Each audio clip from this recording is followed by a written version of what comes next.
good afternoon and good evening. So for today's video, ayan, nakahanda na naman yung ating lulutuin. Yan po pala ay akin na siyang nahiwa at hindi ko na po pinapakita sa inyo dahil may kanya-kanya naman tayo ng disenyo sa paghihiwa. Ganon. So meron tayo dyan na sitaw, okra, kalabasa na hiniwa ko na rin, sayote, at hahaluan natin siya ng hipo na malinis na rin, o diba? At syempre hindi mawawala ang sibuyas, bawang at kamatis. Ayan, so handang-handa na yan at syempre lulutuin na natin yan. So dyan sa ating mahiwagang kawali ay nagbuhos na pala tayo ng mantika at yan po ay ating paiinitin. Ayun, kasing init ng damdamin mo. Charot. So ayan na nga po, mainit na. Lalagay na natin dyan yung ating bawang. Ayan, gisa-gisa lang hanggang lumabas yung kanyang aroma. At syempre, next na rin natin yung ating sibuyas dyan. And of course, yung ating kamatis. Ayan, ibuhos na natin yung ating kamatis. Gisa-gisa na rin hanggang lalabas yung kanilang mga aroma. At syempre, ininix na rin natin dyan yung ating hipo na kaunti. Ayan, yung panghalo sa ating gulay. O diba? So, ganun lang kadali magluto ng ulam. Huwag na natin pahirapan yung ating mga sarili. Ganun. And of course, ibubuhos na rin natin dyan yung ating mga gulay. Ayan, yung ating sitaw. Isabay na rin natin dyan yung ating kalabasa. And of course, yung ating sayote na hiniwa na rin. Ayan, sabay-sabay natin silang lulutuin. Ayan, para sabay-sabay na rin silang maluto. O diba, paulit-ulit yun. And then, gisa-gisa, halo-halo. Ayan, ganun lang kasimple. O diba? And then, para may kaunting sabaw, bubuhusan natin yan ng sabaw. So, yung aking binuhos dyan ay yung sabaw ng adobong baboy na natira namin. So, para hindi sayang, ayan. Yan yung ating ibuhos sa ating sari-saring gulay para malasang malasa talaga. At dahil kaunti lang naman yung sabaw, so magdadagdag tayo dyan ng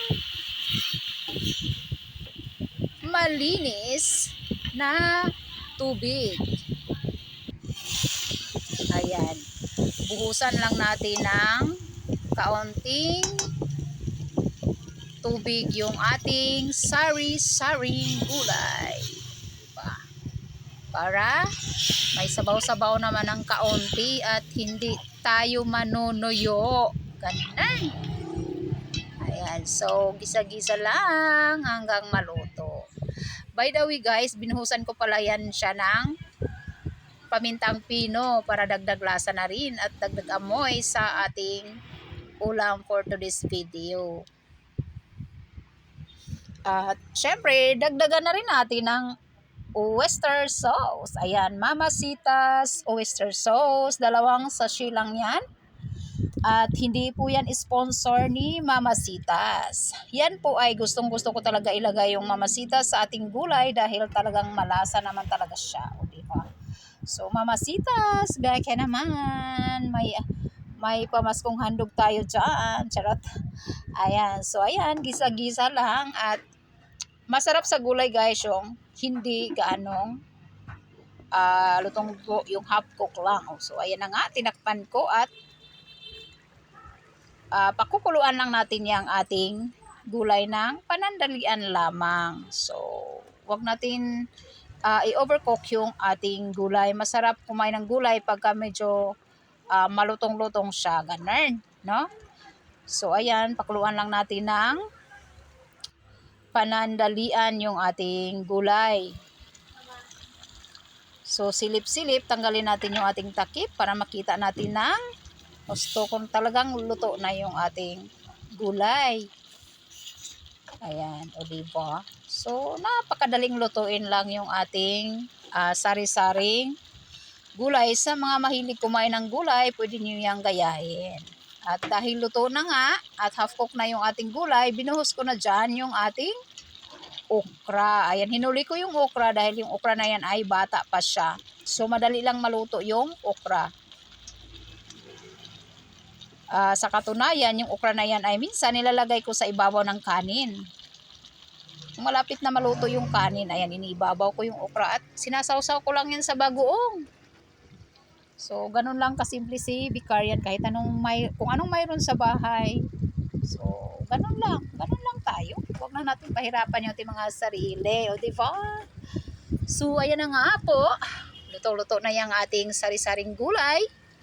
Pinapakuluan ko lang ng panandalian at yan po ay ililipat na natin sa ating lagayan para tayo ay makakain na ng medyo mainit-init na gulay. O, diba? So, lipat na natin. At yung aking mag-ama ay naghahanda na rin sila ng kanin. Ayan, kasi gutom na daw sila. O, diba? Sarap yun. So, ayan na nga po. Nalipat na natin lahat sa ating lagayan. At, syempre, ano pang hinaantay natin? Kainan na.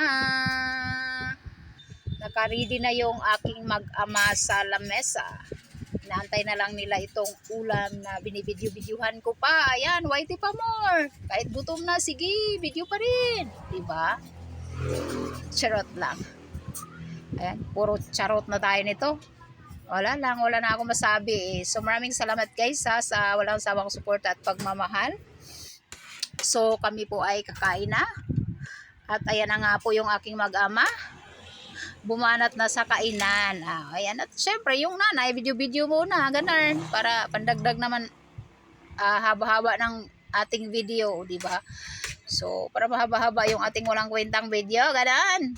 Sama na natin yung paglamon-lamon dyan. So, di ba? Sarap na sarap yung mag-ama ko. Ganun lang kasimple yung ulam namin, guys. Hindi naman kailangan na sobrang dami. So, yung katamtaman lang na pang buong araw namin. O, diba? Pang buong araw na namin yan. So, bawal magreklamo. Kaya, sige, kain lang. So, maraming salamat guys sa walang sawang support at pagmamahal. Samahan ko na yung aking mag-ama at baka ako ay masimplang na sa kakabideo. So, bye-bye everyone!